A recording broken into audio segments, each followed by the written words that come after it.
Thank you. তার চলুন এরপর যেটি আমরা আপনাদের সামনে উপস্থাপনা করব। দেখুন, তার স্ত্রী কাজে গেছে, কাজ করছে, এবার বৃষ্টি চলে এসেছে, বাদল। চললে বউ ঘরে চল, বাদল আইলো রে। বাদল মানে বৃষ্টি, মেঘ ধরেছে, বৃষ্টি আসবে। সে তার বউকে ফিরিয়ে নিয়ে যাওয়ার চেষ্টা করছে। কিভাবে ফিরিয়ে নিয়ে যায়, কিন্তু ফিরে যাচ্ছে সেটা আনন্দের সঙ্গে।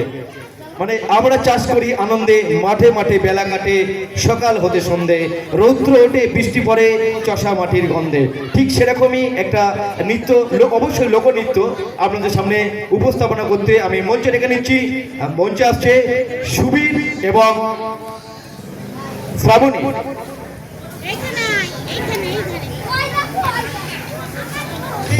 লোকনৃত্য, মাটির নৃত্য, মাটির গান।